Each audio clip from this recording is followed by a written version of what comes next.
رب صل.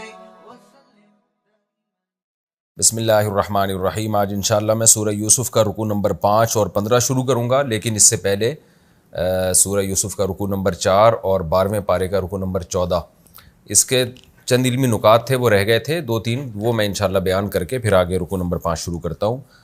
بسم اللہ الرحمن الرحیم. وقال نسوة فی المدینۃ امرأۃ العزیز تراود فتاها عن نفسہ. یوسف علیہ السلام کو جب زلیخا نے ورغلانے کی کوشش کی تو عزیز مصر نے کیا کہا کہ یوسف علیہ السلام کو کہا کہ اس معاملے کو آپ دبا دیں، لیکن آپ دیکھیں اس کے باوجود شہر میں خبر پھیل گئی اور عورتیں باتیں کرنے لگیں کہ ایک اتنے بڑے عہدے والے آدمی کی جو بیوی ہے، جو اتنے رائل فیملی سے جس کا تعلق ہے، وہ اپنے غلام پہ عاشق ہو رہی ہے. تو اس سے ہمیں یہ پتہ چلتا ہے کہ منفی بات جو ہے یہ بہت اسپیڈ کے ساتھ پھیلتی ہے. یعنی بادشاہوں کے اور جو رائل فیملی میں اتنے اپر لیول کے لوگ ہوتے ہیں، ان کے تو وسائل، ان کے تو اختیارات بہت زیادہ ہوتے ہیں، تو وہ بھی اس منفی بات کو دبا نہیں سکا اپنے محل کے اندر، اور کیسے جنگل میں آگ کی طرح جو ہے مدینہ شہر میں خبر پھیلی ہے. تو اس سے پتہ چلتا ہے کہ نیک لوگ ہمیشہ سے دنیا میں تھوڑے ہی رہے ہیں جو نیگیٹیوٹی کو فروغ نہ دیں بلکہ پازیٹیوٹی کو فروغ دیں. وہ تو ہمیں ہوشیار رہنا چاہیے، کوئی بھی ایسا کام انسان نہ کرے کہ پھر بعد میں اس کو شرمندگی ہو، کیونکہ منفی بات جو ہے نا سوسائٹی میں بہت تیزی کے ساتھ پھیلتی ہے.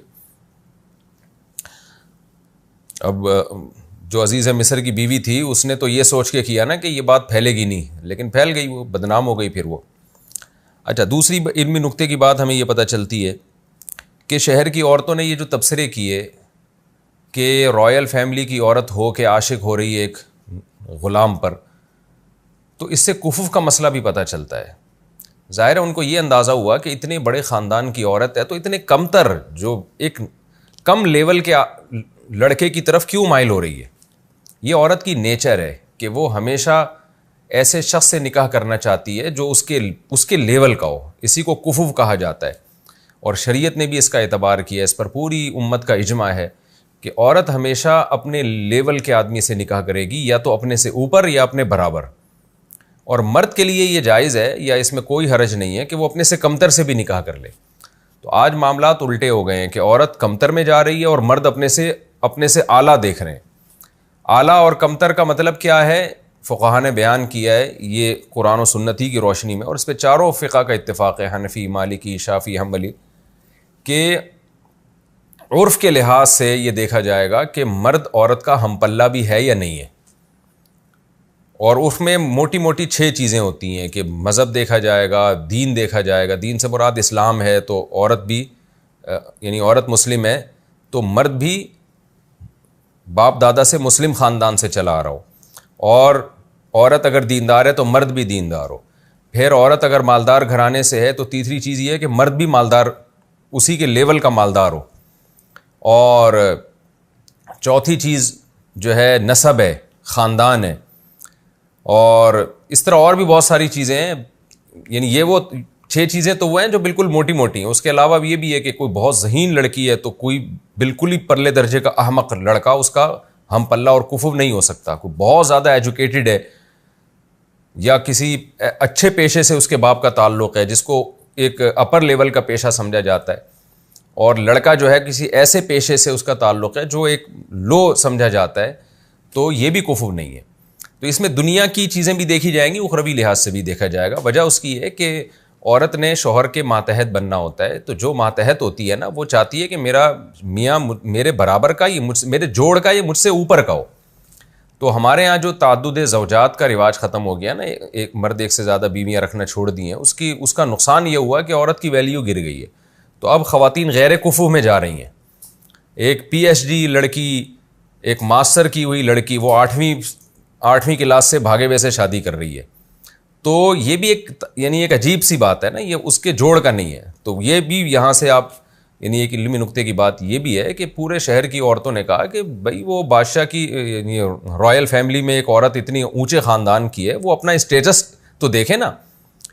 تو اس کے برعکس اگر ہو جائے تو پھر کچھ نہیں ہے. لیکن عورت کے معاملے میں یہی دیکھا جائے گا کہ وہ اپنے لیول یا اپنے سے اونچے سے نکاح کرے. یوسف علیہ السلام تو اس کے لیول سے بہت اونچے تھے، لیکن ان عورتوں نے اعتراض اس لیے کیا کہ وہ تو ان کو نہیں پتا تھا یہ پیغمبر ہیں اور یہ اتنے اونچے خاندان کے ہیں، تو اس لیے ان کو اعتراض ہوا. لیکن فی نفسی ہی اعتراض درست ہے، فی نفسی ہی. حضرت یوسف کی شخصیت کو اگر ہم نہ بیچ میں لے کر آئیں تو نارملی یہ اعتراض درست ہے، لیکن آج کل اس کا خیال نہیں کیا جاتا. تیسرا ہمیں نقطے کی بات یہ بھی پتہ چلتی ہے کہ بعض دفعہ آپ جب کوئی کسی اعتراض کا جواب دینا ہو نا، تو زبان سے جب اعتراض کا جواب دیا جائے تو وہ جواب مزیدار نہیں ہوتا، وہ اثر انداز نہیں ہوتا. لیکن جب کوئی عمل کرا کے آپ کسی کو کسی بات کا جواب دیتے ہیں تو وہ زیادہ مؤثر ہوتا ہے. جیسے زلیخا نے یہ نہیں کیا کہ ان عورتوں کو جا کے جواب دینا شروع کر دیا کہ وہ بہت خوبصورت ہیں یوسف علیہ السلام، وہ بڑے اٹریکٹیو ہیں، نہ پورا ایک ماحول ارینج کیا اور پھر یوسف علیہ السلام کو سامنے لے کر آئی. ہمارے یعنی پیغمبر صلی اللہ علیہ وسلم کی احادیث میں بھی اس کا تذکرہ ملتا ہے. آپ صلی اللہ علیہ وسلم نے کوئی عمل کرایا، جیسے آپ صلی اللہ علیہ وسلم نے دنیا کی حقیقت کو بیان کرنے کے لیے ایک بکری کا مرا ہوا بچہ مردہ، اس کی طرف آپ صلی اللہ علیہ وسلم نے اشارہ کیا اور فرمایا بتاؤ تم میں سے کون ہے جو 1 یا 2 درہم میں اس کو خریدے گا. صحابہ نے کہا یہ مردار بدبودار، اس کو تو مفت میں بھی کوئی لینے کے لیے تیار نہیں ہے. تو آپ نے کیا فرمایا، دنیا کی حقیقت اللہ کی نظر میں اس سے بھی کمتر ہے. تو یہ ایک نیچرل وے آف ٹیچنگ ہے کہ آپ ایسے طریقے سے اپنا پیغام کنوے کریں، اپنا پیغام پہنچائیں لوگوں تک کہ وہ ان کے دلوں میں راسخ ہو جائے. تو پریکٹیکلی کر کے جب کوئی چیز دکھائی جاتی ہے تو اس کا اثر لوگوں پہ زیادہ ہوتا ہے. تو ہمیں اپنے بچوں کو، اپنے شاگردوں کو تعلیم دینے میں، کوئی میسج سمجھانے میں اسی طرز تعلیم کا خیال کرنا چاہیے. اور ایک اہم بات یہ پتہ چلتی ہے کہ یوسف علیہ الصلاۃ والسلام پر کتنا دباؤ تھا، کتنا دباؤ، کہ زنا نہ کرنے کی صورت میں بدنامی کا خطرہ، جیل جانے کا خطرہ. اس زمانے کے جیل بڑے خطرناک تھے. اور کرنے کی صورت میں خواہش بھی پوری ہوگی، اور جو ایک انسان کی نیچر ہے، جو مرد کی ایک نیچر ہے، اور عزت بھی ملے گی. یعنی زنا کرانے والی تمام محرکات موجود تھے اور زنا سے روکنے والے کا ایک محرک بھی موجود نہیں تھا. اتنی سختی کے باوجود بھی یوسف علیہ السلام کیا کہہ رہے ہیں، اللہ مجھے جیل زیادہ محبوب ہے اس گناہ سے جس کی طرف یہ عورتیں مجھے دعوت دے رہی ہیں. تو اس سے ہم جیسے لوگوں کو عبرت حاصل کرنی چاہیے کہ آج بات بات پہ بد نظری اور گناہ کو ہم اپنے لیے کتنے آرام سے حلال سمجھ لیتے ہیں اور اپنے آپ کو کیا کہتے ہیں، مجبور ہیں. کتنے لوگ سودی بینکوں میں مینیجر بنے ہوئے ہیں، لاکھوں روپے ان کی تنخواہیں ہیں، ان سے جب کہا جاتا ہے کہ یہ حرام ہے تو کیا کہتے ہیں، بھائی یہ مجبور ہیں، اس غربت اور مہنگائی میں ہمارا گزارا نہیں ہوتا. کتنے لوگ ہیں جو بد نظری کرتے ہیں، ان کو جب سمجھایا جائے بھئی یہ حرام ہے، اللہ نے نظر جھکانے کا حکم دیا، وہ کہتے ہیں یار ہم مجبور ہیں، ہم سے برداشت ہی نہیں ہوتا.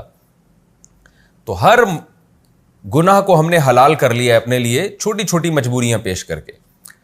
مکس گیدرنگ ہے، ناچ گانا ہے شادی میں، جب منع کیا جاتا ہے بھائی شادی میں مت جاؤ، یہ ناجائز ہے، لوگ کیا کہتے ہیں یار ہم مجبور ہیں، رشتہ دار ہم سے ناراض ہو جائیں گے، مسائل کھڑے ہو جائیں گے ہمارے لیے. تو آج ہم نے معمولی اعذار کو، معمولی چھوٹی چھوٹی باتوں کو اتنا بڑا بنا لیا ہے. جیسے قرآن میں آتا ہے نا، وَمِنَ النَّاسِ، لوگوں میں بعض ایسے ہیں، سورہ عنکبوت میں ہے کہ جو اللہ پر ایمان لے کر آتے ہیں اور جعل فتنۃ الناس کعذاب اللہ، اور جب ایمان اور عمل صالح پر ان کو تھوڑی سی آزمائش آتی ہے تو وہ اس کو اللہ کا عذاب سمجھنے لگتے ہیں، چھوٹی سی بات کو بھی رائی کا پہاڑ بنا دیتے ہیں وہ. تو اس لیے ہمیں یوسف علیہ السلام کے اس واقعے سے سبق حاصل کرنا چاہیے کہ یہ ہمارے اعذار عند اللہ مقبول نہیں ہے. یوسف علیہ السلام سے زیادہ کوئی اس وقت معذور نہیں تھا کہ جب عزت جانے کا بھی خطرہ اور جیل جانے کا خطرہ اور ذہنی دباؤ اتنا اور بھرپور جوانی ہے، اور پیغمبروں میں جو اللہ نے قوت رکھی ہوتی ہے وہ والی قوت ہے. ان تمام باتوں کے بارے میں، اس کے سب کے باوجود وہ کہتے ہیں اللہ مجھے جیل زیادہ محبوب ہے. یہی ہمارا بھی جذبہ ہونا چاہیے.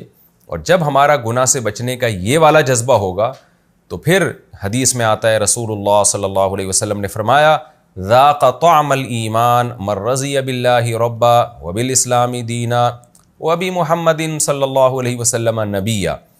وہ شخص ایمان کی مٹھاس چکھ لے گا جو اس پر راضی ہو گیا کہ میرا رب اللہ ہے، میرے پیغمبر محمد صلی اللہ علیہ وسلم ہے اور میرا مذہب اسلام ہے، اس پہ ڈٹ جائے بس وہ کہ اب میں جو اسلام کے حکام ہے اس سے آگے پیچھے نہیں ہوں گا، تو آپ نے فرمایا اس کو دنیا میں اسلام کی مٹھاس محسوس ہوگی، اور جو بیچ میں لٹکا ہوا زندگی گزارتا ہے کبھی ادھر کبھی ادھر، اس کو اسلام کی مٹھاس محسوس نہیں ہوتی۔ تو یوسف علیہ السلام کے اس گناہ سے بچنے کے اس جذبے میں ہمارے لیے بھی بہت زیادہ عبرت کا سامان ہے۔ ہمارے لیے جو آزار ہم جن عذروں کی، لڑکیاں شرعی پردہ نہیں کرتی کہ والدین ناراض ہو جائیں گے اور سسرال ناراض ہو جائے گا یا شادی میں مشکلات کھڑی ہو جائیں گی، تو یہ کوئی عذر نہیں ہے۔ اللہ کا حکم سب سے پہلے، جیسے کہ یوسف علیہ السلام نے اس پر عمل کیا۔ چوتھی بات ہمیں یہ پتہ چلتی ہے کہ یوسف علیہ السلام گناہ سے بچنے کے لیے اپنی ذات پر اعتماد نہیں کر رہے، محض گناہ سے بچنے کی کوشش تو اتنی ہے کہ جیسے دروازوں کی طرف بھاگنا شروع کر دیا، اور یہاں بھی جب دباؤ ڈالا جا رہا ہے بچ رہے ہیں، لیکن دعائیں اللہ سے مانگ رہے ہیں، توفیق اللہ سے مانگ رہے ہیں تاکہ دل میں کبر پیدا نہ ہو۔ اور کیا کہہ رہے ہیں کہ اے اللہ، جیل مجھے زیادہ محبوب ہے اس گناہ سے جس کی طرف مجھے دعوت دے رہی ہیں۔ وَإِلَّا تَصْرِفْ عَنِّي كَيْدَهُنَّ، اگر تو ان کی تدبیر کو مجھ سے دور نہیں کر دے گا تو میں ان کی طرف مائل ہو جاؤں گا۔ تو یوسف علیہ السلام اپنے بارے میں گویا عاجزی کا اظہار کر رہے ہیں کہ گویا میرے لیے مجھ میں تو گناہ سے بچنے کی طاقت نہیں ہے، حالانکہ پوری کوشش کر رہے ہیں بچنے کی، لیکن اعتراف کیا کر رہے ہیں، مجھ میں طاقت نہیں ہے، اللہ تو مجھے توفیق دے گا تو میں بچ سکتا ہوں، ورنہ میں نہیں بچ سکتا۔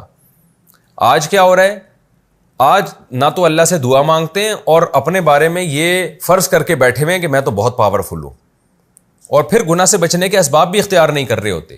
تو یہ شریعت کا مزاج ہے کہ آپ گناہ سے بچنے کے لیے اپنی پوری طاقت استعمال کر لیں، اور جو فرائض واجبات ہیں اس کو پورا کرنے کے لیے پورے کانفیڈنس کے ساتھ پوری طاقت استعمال کریں، تمام اسباب اختیار کریں، لیکن نظر آپ اللہ پہ رکھیں، اللہ میرے بس میں جو تھا میں نے کیا، لیکن اگر تیری توفیق شامل حال نہیں ہوگی تو میں تو نالائق ہوں، میں تو کمزور ہوں۔ تبھی یہ جو دعا ہے نا، لا حول ولا قوت الا باللہ، یہ ہمیں کیوں مانگنے کا حکم ہے؟ لا حول کا مطلب گناہ سے بچنے کی طاقت، ولا قوت اور نیکی کرنے کی طاقت، الا باللہ وہ نہیں ہے مگر اللہ کی مدد کے ساتھ۔ تو یہ بھی جذبہ ہمیں سکھایا گیا ہے پیغمبروں کی تعلیمات میں کہ ہم اللہ سے توفیق مانگا کریں، اور توفیق مانگ کے اللہ پہ چھوڑ نہ دیں کہ بس اللہ ہی جو کچھ کرے گا، کرنا وہی خود سے محنت کرنی ہے لیکن نسبت اللہ کی طرف کرنی ہے۔ اور ایک اور نقطے کی بات یہ پتہ چلی کہ ثم بدا لهم من بعد ما رأوا الآیات لیسجننہ حتی حین، یوسف علیہ السلام گناہ سے بچے تو اس کے نتیجے میں جیل ملی ان کو۔ تو بعض دفعہ دنیا میں ایسا ہی ہوتا ہے کہ آپ شریعت پر عمل کرنا شروع کرتے ہو تو بجائے کامیابیوں کے ناکامیاں آنا شروع ہو جاتی ہیں۔ ایسے موقع پہ لوگوں کی چیخیں نکلتی ہیں کہ لو بھائی، ہم تو اسلام پر آئے تھے، دین پر آئے تھے، بجائے اس کے کہ پریشانیاں ختم ہوتی، پریشانیاں تو اور بڑھنا شروع ہو گئیں۔ تو ایسے موقع پہ ہمیں یہ سوچنا چاہیے کہ بھائی یہ پریشانی ایسے ہے جیسے یوسف کو جیل ملی تھی۔ تو یوسف علیہ السلام کو جیل جو ملی ہے تو اس میں اللہ نے آپ کو وہاں صبر کی بھی توفیق دی، اور وہ جیل پیش خیمہ بنی بہت بڑی ترقی کا۔ تو دین پر عمل کے نتیجے میں جب آزمائشیں آتی ہیں تو اللہ صبر کی بھی توفیق دیتا ہے اگر آپ صبر کرنا چاہو، اور پھر وہ آزمائشیں بہت بڑی ترقی کا ذریعہ بنتی ہیں۔ اگر ایسا ہونا شروع ہو جائے نا کہ ادھر دین پر عمل کیا ادھر پیسے آنا شروع ہو جائیں، عزت اور شہرت ملنا شروع ہو جائے، پھر تو ہر آدمی چلنا شروع کر دے۔ تو بعض دفعہ ایسے ہوتا ہے دین پر آنے کے نتیجے میں وقتی طور پر آزمائشیں آتی ہیں، تو ایسے موقع پہ یہ کہنا کہ یہ دیکھو اللہ تعالیٰ سے شکایتیں شروع کر دینا، یہ نیک لوگوں کا کام نہیں ہوتا۔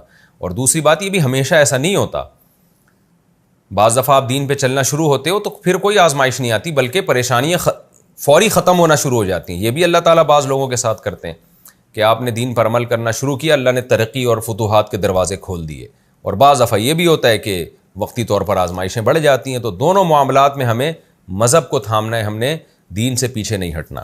یہ ہمارا رکوع الحمدللہ کمپلیٹ ہوا۔ اب ہم آگے چلتے ہیں سورہ یوسف کا رکوع نمبر 5 اور 12ویں پارے کا رکوع نمبر 15۔ سب سے پہلے اس رکوع کا لفظی ترجمہ ہوگا مختصر گرامر کے ساتھ، پھر انشاءاللہ اس کی تفسیر ہوگی۔ بسم اللہ الرحمن الرحیم۔ وَدَخَلَ مَعَهُ السِّجْنَ فَتَيَانِ، اور داخل ہوئے یوسف علیہ السلام کے ساتھ جیل میں فتیان، فتح کہتے ہیں نوجوان کو، فتیان دو نوجوان۔ یوسف علیہ السلام کے ساتھ داخل کا مطلب یہ نہیں کہ بالکل ساتھ ساتھ، یعنی اسی زمانے میں داخل ہوئے. قال احدہما، دونوں میں سے ایک نے کہا، انی ارا، میں دیکھتا ہوں، نی اپنے آپ کو، یعنی خواب میں دیکھتا ہوں. یہ جو خواب کا ذکر ہے یہاں قرآن میں تو نہیں ہے، یعنی اس آیت میں تو نہیں ہے، لیکن اگلی آیتوں سے اور سیاق و سباق سے پتہ چلتا ہے کہ خواب کی بات ہو رہی ہے. انی ارانی، میں اپنے آپ کو دیکھتا ہوں، یعنی خواب میں کیا دیکھتا ہوں؟ اعصرو، عصر یعصرو کا معنی ہوتا ہے نچوڑنا. آپ نے جوس کے ڈبوں پہ لکھا ہوا دیکھا ہوگا عصیر، عصیر العنب عربی میں لکھا ہوتا ہے، عنب کا نچوڑ یعنی جوس کا جوس. تو انی اعصرو کہ میں نچوڑ رہا ہوں، اعصرو خمرہ شراب، شراب نچوڑ رہا ہوں میں. شراب نچوڑنے کا مطلب یہ ہے کہ انگور نچوڑ رہا ہوں اور جو نتیجے میں شراب بن رہی ہے. اس کو کہتے ہیں ما یعولو الیہ کے اعتبار سے اس کو شراب کہا ہے. ما یعولو کہتے ہیں انجام کے اعتبار سے. اصل میں تو ہونا یوں چاہیے اعصر العنب کہ میں انگور نچوڑ رہا ہوں، لیکن اس انگور نے بعد میں شراب بننا تھا تو اس لیے اس کو شراب سے تعبیر کر دی. یہ بھی گرامر میں زبانوں میں ایسا ہوتا ہے. اس کی مثال میں پہلے دے چکا ہوں کہ کوئی شخص یہ کہتا ہے بھائی مقتول کو قتل کس نے کیا؟ حالانکہ جب مقتول کو قتل کیا تھا وہ مقتول تھوڑی تھا، وہ تو زندہ آدمی تھا، لیکن قتل ہونے کے بعد مقتول ہو گیا نا تو اس کو پہلے سے ہی مقتول کہہ دیا جاتا ہے. جو بھی کسی مقتول کو قتل کرے گا اس کو سزا ملے گی. تو حالانکہ وہ مقتول نہیں ہے ابھی، لیکن قتل کرنے کے بعد مقتول بن جائے گا، اس لیے پہلے سے ہی اس کو مقتول کہہ دیا. اس کو کہتے ہیں ما یعولو، یعول کا معنی انجام کے اعتبار سے، معال کے اعتبار سے. تو یہ ہر زبان میں ہوتا ہے، تو عربی میں بھی ہوتا ہے کہ ایک چیز ابھی ہے نہیں لیکن ہو جائے گی تو اس کو پہلے سے وہ نام دے دیا جاتا ہے. انی ارانی، بے شک میں دیکھ رہا ہوں اپنے آپ کو، اعصر خمرہ کہ میں شراب نچوڑ رہا ہوں، یعنی انگور نچوڑ رہا ہوں جو بعد میں شراب بنے گی. وقال الآخر، دوسرے نے کہا، انی ارانی، میں اپنے آپ کو دیکھ رہا ہوں، احملو کہ میں نے اٹھایا ہوا ہے، حمل کا معنی اٹھانا، فوق رأسی اپنے سر کے اوپر، خبزن روٹی، تأکل الطیر پرندے کھا رہے ہیں، منہ اس روٹی سے، پرندے نوچ رہے ہیں اس روٹی کو. نبئنا، نبأ ینبئ، سبح یسبح کی طرح خبر دینا. نبئنا ہمیں آپ خبر دیں، بتأویلہ اس خواب کی تفسیر کی. میں نے بتایا نا تعویل کا معنی تفسیر، اس خواب کی جو تفسیر ہے اس کی آپ ہمیں خبر دیجئے.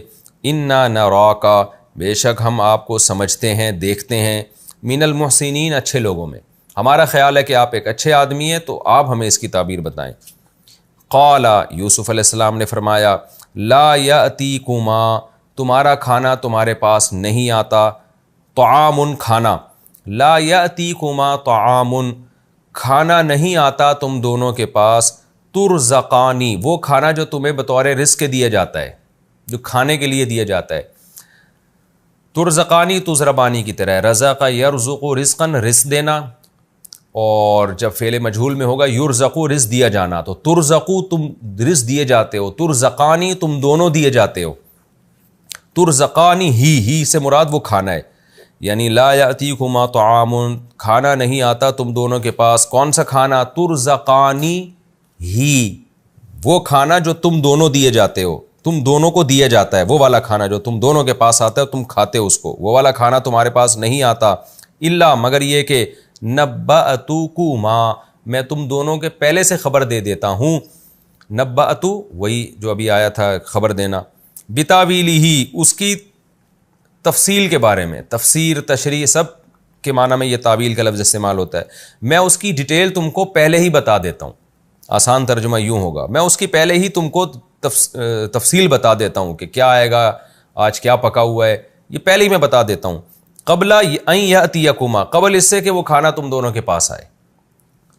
ذالکما کما کا مطلب تم دونوں سے بات کر رہا ہوں. ذالکما یہ جو بات ہے کہ میں کھانے کے آنے سے پہلے تمہیں بتا دیتا ہوں کہ کیا آئے گا کھانا. مما علمنی ربی اس علم کی وجہ سے ہے جو میرے رب نے مجھے دیا. مما اصل میں تھا من ما، اس علم کی وجہ سے ہے جو میرے رب نے مجھے دیا. انی ترکتو بے شک میں نے چھوڑے رکھا ہے، ملت قوم ایسی قوم کی ملت کو. ایسی قوم کی ملت سے مراد یہاں قوم کے جو رسم و روایات ہیں، جو مذہب ہے اس کو چھوڑ رکھا ہے میں نے. لا یؤمنون باللہ جو اللہ پر ایمان نہیں لاتے. ایسی قوم جو اللہ پہ ایمان نہیں لاتی اس قوم کی ملت کو میں نے چھوڑ رکھا ہے. وَهُمْ بِالْآخِرَةِ هُمْ كَافِرُونَ، اور وہ آخرت کا بھی انکار کرنے والے لوگ ہیں. یعنی وہ لوگ جو اللہ پر اور آخرت پر ایمان نہیں لاتے، ایسی قوم کی ملت کو میں نے چھوڑے رکھا ہے. یہ چھوڑے رکھا ترجمہ کیوں کر رہا ہوں میں؟ ترکتو کا مطلب یہاں چھوڑا نہیں ہے، کیونکہ چھوڑا اس چیز کو جاتا ہے جس کو پکڑا ہوا ہو نا پہلے. تو یوسف علیہ السلام نے تو کبھی ایسی ملت کو فالو کیا ہی نہیں جو شرک کرتی تھی، تو چھوڑیں گے کیسے؟ اس لیے اس کا ترجمہ ترکتو کا مطلب چھوڑے رکھا ہے، یعنی چھوڑا ہوا ہے پہلے سے. تو اس لیے اس کا ترجمہ تمام مفسرین کیا کرتے ہیں؟ چھوڑا ہوا ہے میں نے. انی ترکتو، میں نے چھوڑا ہوا ہے، یعنی شروع سے ہی اوائڈ کر رہے ہیں ہم کہ ہم ایسی ملت کو فالو کریں جو اللہ پر اور آخرت کے دن پر ایمان نہیں لاتے. واتبعت، اور میں نے اتباع کر رکھی ہے ملت آبائی، اپنے باپ دادا کی ملت کی، ان کے دین کی. وہ باپ دادا کون ہیں؟ ابراہیم و اسحاق و یعقوب. وہ ابراہیم ہیں، اسحاق ہیں اور یعقوب. ما کان لنا، نہیں ہے ہمارے لیے یہ بات، یعنی ہمارے لیے بالکل مناسب نہیں ہے، ان نشرک باللہ، کہ ہم اللہ کے ساتھ شریک کریں، من شیء، ذرا بھی، کسی ذرہ برابر بھی ہم شرک کریں اللہ کے ساتھ، یہ ہمارے لیے ممکن نہیں ہے. ذالک من فضل اللہ علینا، یہ اللہ کا فضل ہے ہمارے اوپر کہ ہم ذرہ برابر بھی شرک نہیں کرتے، یہ اللہ کا ہم پر فضل ہے. وعلی الناس، اور لوگوں پر بھی فضل ہے اللہ کا. لوگوں پر فضل کیسے؟ کہ اللہ نے ان کو بھی یہی حکم دیا ہے کہ وہ شرک نہ کریں. ولیکن اکثر الناس، لیکن اکثر لوگ، لا یشکرون، شکر ادا نہیں کرتے. کیا مطلب؟ وہ شرک کرتے ہیں. یہ توحید اللہ کی ایسی نعمت ہے کہ اس کا تقاضا یہ تھا کہ توحید پر قائم رہتے، اور ناشکری یہ ہے کہ اس نعمت کو آپ چھوڑ دیں. تفسیر میں ڈیٹیل آئے گی اس کی انشاءاللہ. یا صاحبی السجن، صاحب کا معنی ساتھی، صاحبین دو ساتھی. جب جیل کی طرف اس کو مضاف کر دیا، جیل کے دو ساتھی، تو نون گرا دیا. تو یا صاحبی السجنی تھا تو پڑھا جاتا ہے یا صاحبی السجنی، اے جیل کے میرے دو ساتھیوں، اے جیل کے دو ساتھیوں، یہ ترجمہ ہوگا اس کا. اے جیل کے دو ساتھیوں، ارباب، کہ کیا بہت سارے رب، رب کی جمع ارباب، یہاں رب سے مراد ہے معبود. کیا بہت سارے معبود، متفرقون، ڈفرینٹ معبود جو ایک دوسرے سے مختلف ہیں، وہ معبود، خیرن، وہ زیادہ بہتر ہیں. کیا مطلب؟ ان کی عبادت زیادہ بہتر ہے، یعنی ان کو معبود بنانا زیادہ بہتر ہے. ام اللہ، یا اللہ، الواحد، جو اکیلا ہے، القہار، ہر چیز پر غالب ہے. دوبارہ آسان ترجمہ کر دیتا ہوں. اے جیل کے دو ساتھیوں، بتاؤ کیا بہت سارے خدا جو مختلف قسم کے ہوں وہ زیادہ بہتر ہیں، یعنی ان کو خدا بنانا، فرض کر لینا، یہ زیادہ بہتر ہے، ام اللہ، یا اس ایک اللہ کو معبود بنا لینا، الواحد، جو اکیلا بھی ہے، القہار، اور ہر چیز پر وہ غالب بھی ہے، حکومت بھی اسی کا حکم چلتا ہے سب پر. ما تعبدون، تم نہیں عبادت کرتے، من دونہ، اس اللہ کو چھوڑ کر، الا اسماء، مگر چند ناموں کی، سمیتموہا، جن ناموں کو تم نے گڑھ لیا ہے. سما یسمی تسمیتاً، نام رکھنا. آپ نے دیکھا ہوگا نا اس پہ جو اسٹیمپ پیپر ہوتا ہے اس میں مسمى لکھا ہوا ہوتا ہے، مسمى، میں مسمى فلان، یعنی میں وہ شخص جو اس نام سے موسوم کیا گیا ہے، جس کو یہ والا نام دیا گیا ہے، اس کو لوگ مسمی پڑھ رہے ہوتے ہیں آج کل، میں مسمی پڑھ رہے ہوتے ہیں، تو مسمى ہے. ان ہی الا اسماء نہیں، ہاں، ما تعبدون من دونہ، نہیں تم عبادت کرتے اللہ کو چھوڑ کر، الا اسماء، مگر چند ناموں کی، سمیتموہا، جو نام تم نے گڑھ لیے ہیں. یہاں اس کا صحیح ترجمہ ہوگا چند بے حقیقت نام. جب ہم، یعنی ایک محاورے کے طور پہ یہ کہا جاتا ہے کہ جن شخصیتوں کو آپ فالو کر رہے ہیں ان کی کوئی حقیقت نہیں ہے، تو ہم کہتے ہیں یار چند نام ہیں جو تم نے گڑھ لیے ہیں، انہی کے پیچھے پڑ گئے ہو. بے حقیقت نام، یعنی وہ نام برائے نام ہے، ان کے پیچھے کوئی شخصیت نہیں ہے. تو یہ جو بتوں کے تم نے نام رکھے ہوئے ہیں اور ان ناموں کو فالو کر رہے ہو، مراد یہ ہے کہ ان ناموں کو جن شخصیات کی طرف منسوب کیا گیا ہے ان کی کوئی حقیقت نہیں ہے. تو اس لیے کہا جاتا ہے تم نے خود سے کچھ نام گڑھ لیے ہیں، خود سے کچھ نام تم نے گڑھ لیے ہیں، اور یعنی شخصیتیں گڑھ لی ہیں. تو نام سے مراد وہ شخصیت ہوتی ہے. تو اس لیے اس کا یوں بھی ترجمہ ہم کر سکتے ہیں کہ جن شخصیتوں کو تم پوج رہے ہو، عبادت کر رہے ہو، وہ شخصیتیں نہیں ہیں، وہ چند بے حقیقت نام ہیں جو جن کو تم نے گڑا ہوا ہے، اس کی حقیقت کچھ نہیں ہے۔ ما تعبدون من دونہ، تم نہیں عبادت کرتے اللہ کو چھوڑ کر، الا اسماء، مگر چند بے حقیقت ناموں کی۔ یہ چند کا ترجمہ میں اسماء کی تنوین سے کر رہا ہوں۔ میں نے بتایا تھا نا جب تنوین ہوتی ہے تو اس کا ترجمہ چند یا کوئی یا کچھ اس طرح کے الفاظ لگ جاتے ہیں، مگر کچھ نام ہیں، سمیتموہا، وہ نام بھی تم نے خود ہی گھڑ لیے ہیں، یعنی ان شخصیتوں کو تم نے خود گھڑ لیا ہے، انتم، تم نے بھی گھڑ لیا ہے، وآباؤکم، اور تمہارے باپ دادا نے بھی گھڑ لیا ہے، ما انزل اللہ، نہیں نازل کیا اللہ نے، بہا، ان ناموں پر، من سلطان، کوئی مضبوط دلیل۔ ان ناموں کا مطلب یہ ان ناموں کی حقیقت پر، ان ناموں کے معبود ہونے پر، اور نام سے مراد ہے وہ شخصیت، وہ جن کا وہ نام رکھا گیا ہے، تو ان شخصیتوں کے یا ان معبودوں کے برحق ہونے پر اللہ نے کوئی آسمان سے دلیل نازل نہیں کی ہے۔ برحق کے مراد یہ کہ ان کے معبود ہونے میں وہ برحق ہیں، اس پر کوئی دلیل اللہ نے نازل نہیں کی ہے۔ ان الحکم الا للہ، فیصلہ نہیں ہے مگر صرف اللہ کے لیے۔ فیصلے کا حق تو اللہ کو ہے نا، وہ جب کسی کو معبود نہیں بنا رہا تو تم نے خود سے کیسے فیصلہ کر لیا کہ وہ معبود ہے؟ فیصلے کا حق تو اللہ کے پاس ہے۔ امارا، اس کا فیصلہ کیا ہے؟ اس کا فیصلہ یہ نہیں ہے کہ یہ معبود ہے، بلکہ امارا، اس نے امر کیا، حکم دیا ہے، اللہ تعبدو، اللہ اصل میں تھا ان اللہ، حکم اس نے یہ دیا ہے کہ تم نہیں عبادت کرو الا ایاہ، مگر صرف اس اللہ کی، ذالک الدین القیم، یہی توحید جو ہے یہ دین ہے قیم، سیدھا، بالکل سیدھا دین وہ یہ ہے، ولیکن اکثر الناس لا یعلمون، لیکن لوگوں میں اکثر لوگ نہیں جانتے۔ یا صاحبی السجن، اے جیل کے دو ساتھیو، اما احدکما، بہرحال، اما کا مطلب ہوتا ہے بہرحال، بہرحال یہ تعبیر، یہ توحید کی دعوت تو ٹھیک ہے بیان کر دی میں نے، باقی حکم سمجھو۔ بہرحال احدکما، تم میں سے، تم دونوں میں سے جو ایک ہے، فیسقی ربہ، وہ پلائے گا اپنے مالک کو، یعنی بادشاہ کو، خمرہ، شراب پلائے گا، اپنے مالک کو شراب پلائے گا۔ سقا یسقی کا معنی پانی پلانا، کوئی بھی مشروب پلانے کے معنی میں بھی استعمال ہوتا ہے، تو وہ اپنے مالک کو شراب پلائے گا۔ وَأَمَّا الْآخَرُ، اور جو دوسرا ہے، فَيُصْلَبُ، اس کو سولی پہ لٹکا دیا جائے گا۔ صلیب ہے نا جو عیسائیوں کا تیر کا نشان ہوتا ہے، کیونکہ اس پہ پہلے زمانے میں لوگوں کو قتل کی نیت سے لٹکایا جاتا تھا، تو اصل میں صلب یصلب کا معنی ہوتا ہے لٹکانا، سولی پہ لٹکانا، قتل کے لیے لٹکانا، تو فیصلب، اس کو سولی پہ لٹکا دیا جائے گا۔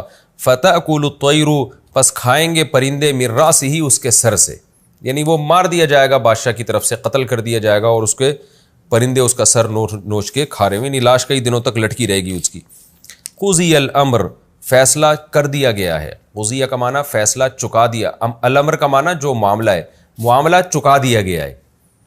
الذی، کون سا معاملہ؟ وہ معاملہ، فیہ، جس معاملے میں، تستفتیان، تم استفتاء کر رہے ہو، استفتا یا یستفتیو، جس کو پڑھا جاتا ہے استفتا یستفتی، استخرج یستخرجو کی طرح ہے، اس کا معنی ہوتا ہے فتویٰ طلب کرنا، فتویٰ، فتوے کو کہتے ہیں استفتاء، کہتے ہیں فتویٰ طلب کرنا۔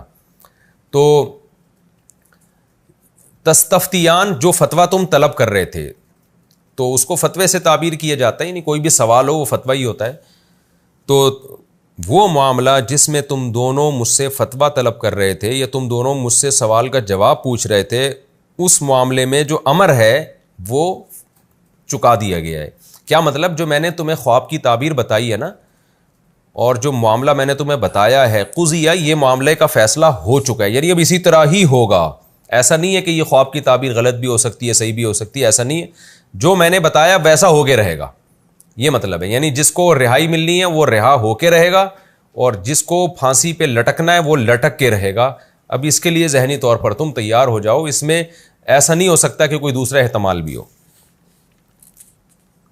وقال للذی، اور یوسف علیہ السلام نے کہا اس شخص سے، ظن، جس کے بارے میں یوسف علیہ السلام کو خیال تھا، انہو ناجن، کہ وہ نجات پانے والا ہے۔ ناجی اصل میں تھا ناجیون، ضاربن کی طرح، نجات سے نکلا ہے۔ حضرت یوسف کا جس کے بارے میں خیال تھا کہ وہ نجات پا جائے گا، منہما، ان دونوں میں سے۔ دیکھو یہاں ظنہ یقین کے معنی میں ہے، ظن کا معنی ہوتا ہے خیال، تو خیال کبھی غالب گمان بھی ہو سکتا ہے، کبھی وہم بھی ہو سکتا ہے، کبھی 100% یقین بھی ہو سکتا ہے، ان سب معنوں میں اردو میں، عربی میں ظن کا لفظ استعمال ہوتا ہے۔ وقال للذی، اور یوسف علیہ السلام نے اس شخص سے کہا، ظن، جس کے بارے میں یوسف علیہ السلام کا خیال تھا، انہ ناجن، کہ وہ نجات پانے والا ہے، منہما، ان دونوں میں سے، ان دونوں قیدیوں میں سے جس کو نجات ملے گی، اس سے یوسف علیہ السلام نے کہا، اذکرنی، یاد کرنا تو مجھے، عند ربک، اپنے مالک کے سامنے، یعنی بادشاہ کے سامنے ذرا میرا تذکرہ کر دینا۔ یہی تذکرہ کہ ایک بندہ جیل میں بہت طویل عرصے سے پڑا ہوا ہے، اس کی رہائی کی کوئی صورت اختیار کی جائے۔ فَأَنْسَاهُ، تو شیطان نے بھلا دیا اس کو، شیطان نے بھلا دیا اس قیدی کو، ذکر ربہ، اپنے رب، اپنے مالک کے سامنے تذکرے سے، یعنی شیطان نے اس نالائق کو بھلا دیا کہ وہ اپنے مالک کے سامنے تذکرہ کرے یوسف علیہ السلام کا، ذکر ربہ یوسفا، یوں مطلب بنے گا کہ اپنے مالک کے سامنے یوسف کے ذکر کو بھلا دیا۔ فَلَبِثَ فِي السِّجْنِ، پس ٹھہرے یوسف علیہ السلام جیل میں، بضع سنین، سنین سالوں کو کہتے ہیں، اور بضع کا معنی چند، چند کا جو لفظ ہے نا عربی میں، بضع کا جو لفظ ہے وہ 3 سے لے کے 10 سال تک کا، اس پر 10 تک کا پر اطلاق ہوتا ہے، تو 3 سے لے کے 10 سال، یعنی چند سال مزید یوسف علیہ السلام جیل میں رہے۔ وہ چند کتنے تھے اس کا یہاں تذکرہ نہیں ہے۔ یہ ہمارا لفظی ترجمہ مختصر گرامر کے ساتھ کمپلیٹ ہوا، اب ہم اس کی تفسیر کی طرف چلتے ہیں۔ وَدَخَلَ مَعَهُ السِّجْنَ فَتَيَانِ، یوسف علیہ السلام کے بارے میں پچھلے رکوع میں ہم نے پڑھا کہ جیل میں جانے کا جو عزیز مصر تھا اس نے فیصلہ کیا کہ بھئی یوسف علیہ السلام کو جیل میں ڈال دیا جائے، کیونکہ ہماری بدنامی ہو رہی ہے، لوگ باتیں بنا رہے ہیں کہ ایک شخص اگر بے گناہ ہے تو اس کو اسی طرح پروٹوکول کے ساتھ کیوں رکھا ہوا ہے، اس کو سزا کیوں نہیں دیتے۔ اور زلیخا کا مقصد دباؤ ڈالنا بھی تھا، لیکن یوسف علیہ السلام کسی دباؤ میں نہیں آئے، اور بالآخر آپ کو جیل کے حوالے کر دیا گیا۔ جیل میں آپ کے ساتھ 2 نوجوان اور بھی آئے، آپ کے ساتھ کا مطلب یہ نہیں کہ فوراً ساتھ، مطلب اسی زمانے میں 2 نوجوان اور بھی جیل میں داخل ہوئے۔ قال احدهما انی ارانی اعصر خمرا، دونوں غیر مسلم تھے، تو ان میں سے ایک کو خواب، دونوں کو خواب آیا، تو خواب ان کو لگا کہ اس کی کوئی تعبیر ہوگی، تو انہوں نے آ کے یوسف علیہ السلام سے کہا، ایک نے کہا کہ میں نے خواب میں دیکھا ہے کہ میں شراب نچوڑ رہا ہوں، اور دوسرے نے کہا کہ میں نے خواب میں دیکھا ہے کہ میں نے اپنے سر پہ روٹی رکھی ہوئی ہے جس سے پرندے کھا رہے ہیں، اس روٹی کے چگ کے جا رہے ہیں۔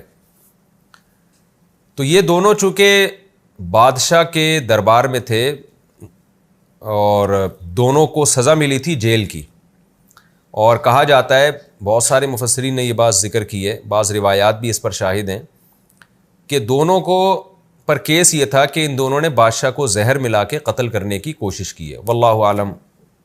بہرحال ظاہر ہے کوئی کیس تھا، بادشاہ کے خاص قریبی لوگ تھے یہ، ایک بادشاہ کو شراب پلاتا تھا، ایک بادشاہ کے لیے روٹی پکایا کرتا تھا، تو ظاہر ہے اتنے قریبی لوگوں کو جب سزا ہوتی ہے، اور پھر کیس چل رہا تھا ان دونوں کے اوپر کہ کس کو رہائی ملے گی اور کس کو سزا ملے گی، یا دونوں کو لٹکایا جائے گا یا دونوں کو رہا کیا جائے گا، یہ کیس چل رہا تھا۔ اسی دوران ان دونوں کو خواب آیا، ایک نے کہا میں شراب نچوڑ رہا ہوں، اور دوسرے نے کہا میرے سر پہ روٹی رکھی ہوئی اور پرندے اس روٹی کو نوچ کے اس میں سے روٹی کو کھا رہے ہیں۔ نبینا بتاویلہ، ان دونوں کو خیال آیا کہ اس خواب کی کوئی تعبیر ہوگی، اور یہ یوسف علیہ السلام کے پاس آئے اور کہنے لگے آپ ہمیں اس کی تعبیر بتائیں، انا نراک من المحسنین، ہم سمجھتے ہیں کہ آپ اچھے لوگوں میں سے ہیں، انا نراک من المحسنین، ہم آپ کو نیک سمجھتے ہیں۔ تو یہ انہوں نے کیوں کہا ہم آپ کو نیک سمجھتے ہیں؟ اس لیے کہ اگرچہ وہ دونوں غیر مسلم تھے، لیکن انہوں نے یوسف علیہ السلام کو دیکھا کہ وہ کتنا عرصہ ہم نے ان کے ساتھ جیل میں گزاری، ان کی عبادت دیکھی، ان کا تقوی دیکھا، ان کی طہارت دیکھی، کیونکہ غیر مسلموں میں پہلے تو صفائی کا کوئی نظام ہی نہیں تھا نا، تو ان کی صفائی ستھرائی دیکھی، ان کے بات کرنے کا انداز دیکھا، دعائیں مانگنا دیکھا، یہ سب چیزیں دیکھ کے چاہے وہ غیر مسلم بھی ہو، بہرحال ان چیزوں سے متاثر ہوتا ہے کہ اس شخص کا اپنے رب کے ساتھ بڑا گہرا تعلق ہے۔ آج بھی ہمیں لوگ بتاتے ہیں یورپ میں، آسٹریلیا میں، آپ اگر نماز پڑھ رہے ہو تو بہت سے گورے اپریشیٹ کرتے ہیں۔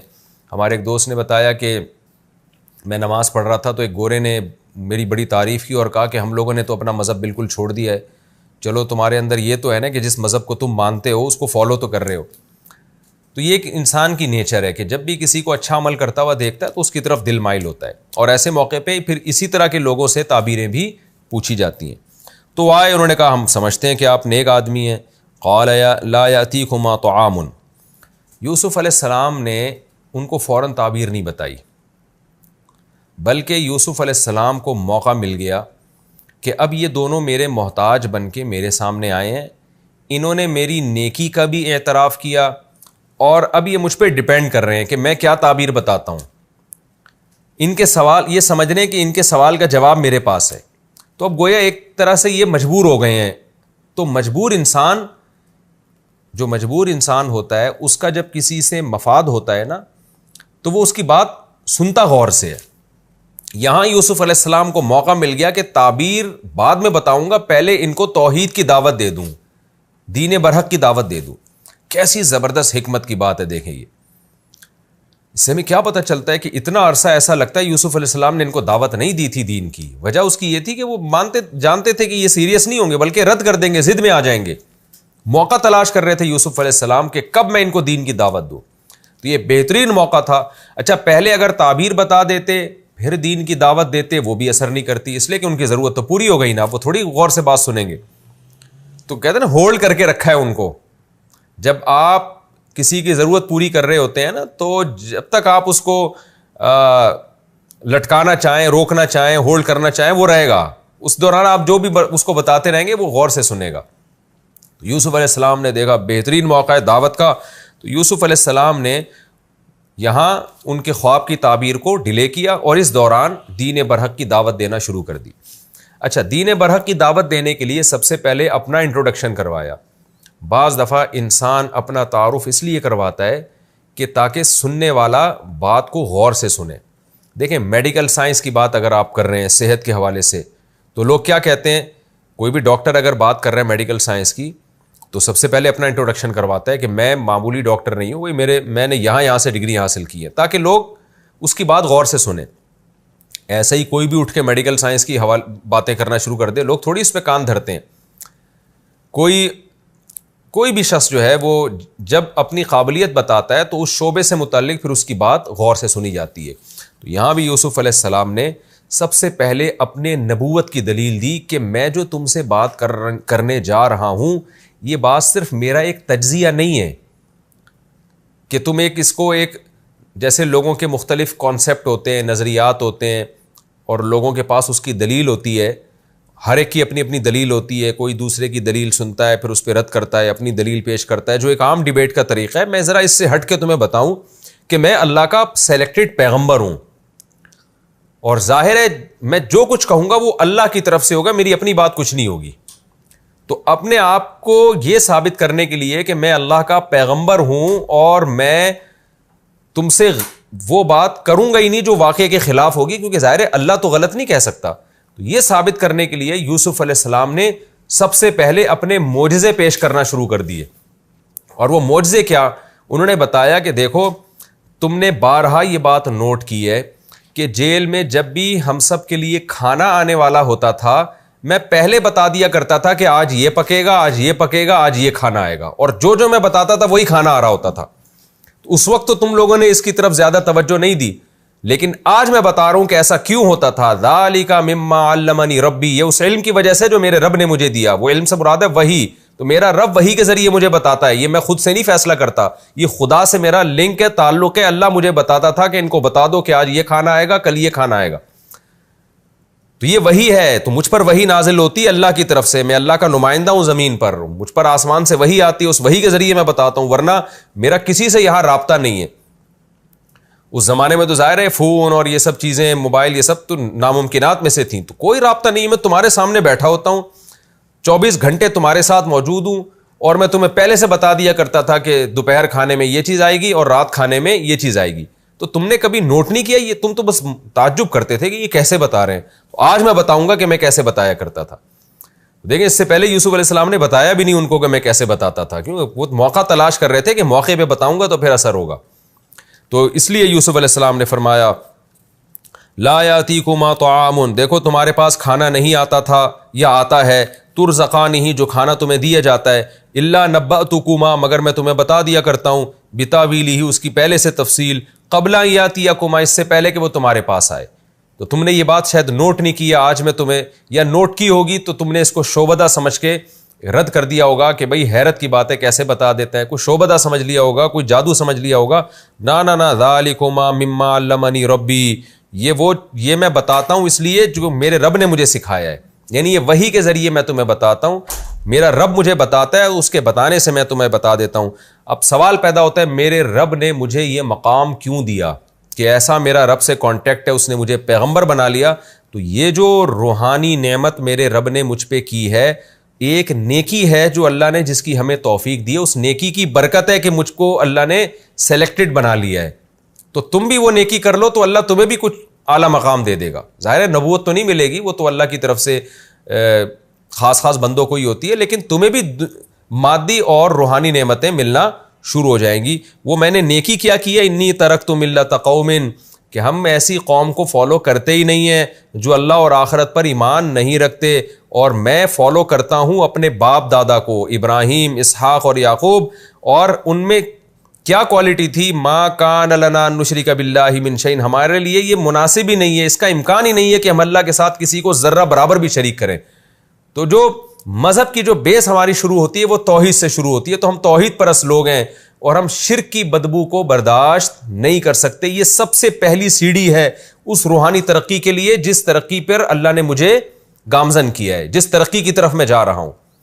کیا خوبصورت انداز ہے آپ دیکھیں تبلیغ کا، اور آج ہم لوگوں کا اسٹائل دیکھیں، ہم بجائے دین کے قریب کرنے کے لوگوں کو اور دور کر دیتے ہیں. تو وقت چونکہ ہمارا کمپلیٹ ہو چکا ہے، تو انشاءاللہ اگلے ایپیسوڈ میں پھر یہیں سے اس آیت کی تفسیر شروع کروں گا. اگلے ایپیسوڈ میں ہم انشاءاللہ سورہ یوسف کا رکوع نمبر 5 اور 12ویں پارے کا رکوع نمبر 15، تو یہاں سے انشاءاللہ میں اس کی تفسیر شروع کروں گا کہ انی ترکت ملت قوم لا یؤمنون باللہ وہم بالآخرۃ ہم کافرون وما علینا الا البلاغ.